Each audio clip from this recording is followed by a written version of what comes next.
Known as one of the most powerful and influential of the medieval popes, Pope Innocent III's papacy lasted from 1198 to 1216.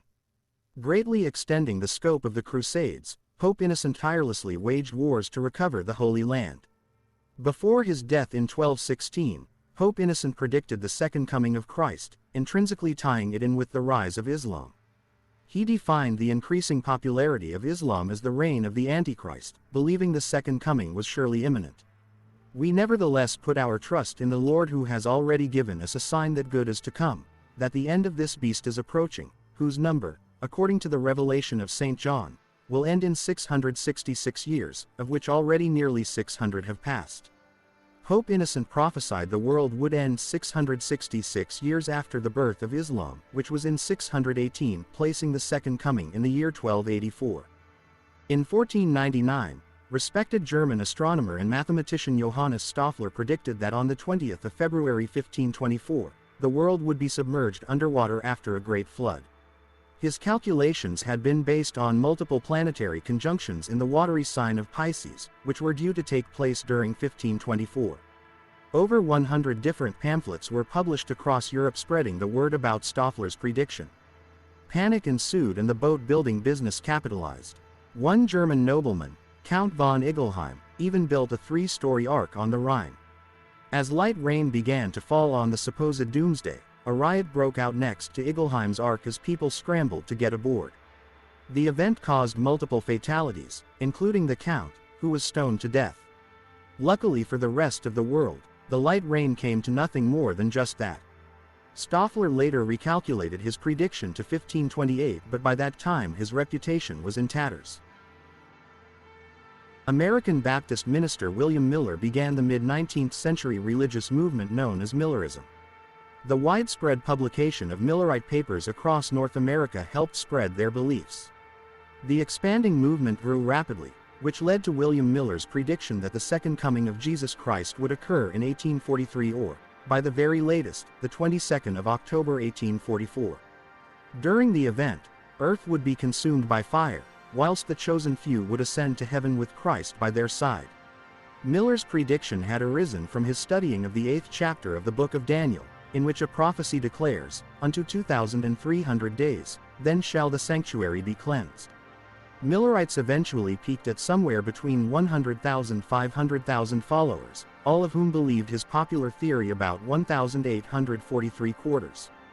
However, when the date came and went with no arrival of Christ, it led to a reaction within the Millerite movement known as the Great Disappointment. Discovered in the mid-18th century by the English astronomer Edmund Halley, the short-period comet is visible from Earth every 75 to 79 years. In the past 200 years, it has appeared in 1835, 1910 and 1986. However, in the build-up to its arrival in 1910, things got a little out of hand with people across the world believing the comet would bring about the destruction of Earth. This theory arose from the discovery of a toxic gas called cyanogen that resided in the comet's tail. The comet was due to make a relatively close approach in 1910, with Earth passing through its tail. This led French astronomer Camille Flammarion to declare the toxic gas would impregnate the atmosphere and possibly snuff out all life on the planet. Cue mass hysteria. The sale of gas masks across the globe skyrocketed, whilst unscrupulous opportunists began to market anti-comet pills and umbrellas. In the end, the gas was so diffused that the Earth passed through Halley's comet with no nasty effects whatsoever. According to the Bible, attempting to predict the second coming of Jesus Christ and the rapture is a hopeless pursuit. Whilst the message is clear, it hasn't deterred some Christians from attempting to predict exactly when Christ will return to judge all of mankind.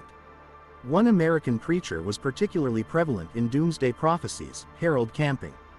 The retired civil engineer co-founded an educational Christian radio network called Family Radio in 1958.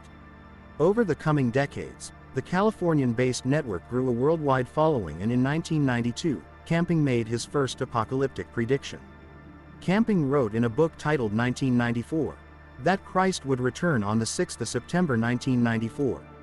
How had he come to that conclusion? Camping believed the Bible was littered with numerical clues about Jesus' return that just needed to be decoded. When September came and went, Camping admitted a mathematical error had occurred, so revised his calculations to the 29th of September and then again to the 2nd of October. Undeterred when these dates failed to materialize into the end times, Camping's most widespread prediction was still to come. He stated that the rapture would come on the 21st of May 2011, with the end of the world happening on the 21st of October 2011. Camping and his ministry spent millions of dollars spreading the message across 5,000 billboards and 20 trucks. When the rapture failed to materialize, Camping once more adjusted his calculations, suggesting everything would occur at once on the 21st of October date. Again, when that came and went, Camping finally admitted he got everything wrong and was announcing his retirement from prophesying doomsday. In the lead-up to the millennium, widespread fears had spread over the so-called Y2K bug, a computer glitch that threatened to bring about societal collapse. What exactly was the Y2K bug? When computer programs were first written back in the 1960s, calendar years were written in 2 digits instead of 4 to save memory space. For example, 1999 was written as 99 feet, therefore the year 2000 would be interpreted by computers as 00. The fear was the systems would be unable to distinguish the year 2000 from 1900 and therefore begin using an incorrect date.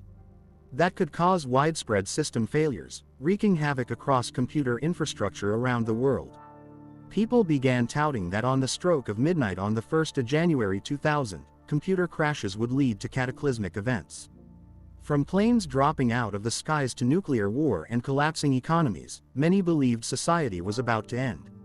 In the end, governments and companies the world over spent vast sums of money to fix the computer systems to prevent the Y2K bug from ever becoming a problem. As we all know, the 1st of January 2000 came and went without any apocalyptic events. Debate still rages over whether the costly remedial efforts were helpful or not, with some arguing that industries that failed to upgrade their systems before the millennium suffered little to no impact, whilst others suggest the major impacts were diverted by the preemptive actions.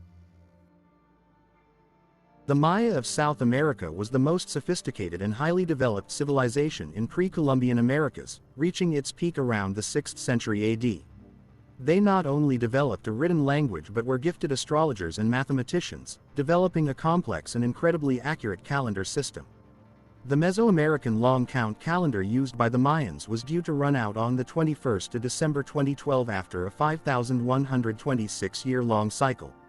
The end of this great cycle was interpreted by many as a doomsday prediction. The topic became a popular subject for the media as the date grew closer, leading to heightened fear across the world. However, experts refuted the theory as pseudoscience, and many historians pointed out that not even the Maya suggested the calendar ending was a sign of Armageddon. The date merely represented the end of that cycle and the beginning of a new one. The whole thing was just a misunderstanding. Now go check out all the secrets of the Nazis that came to light.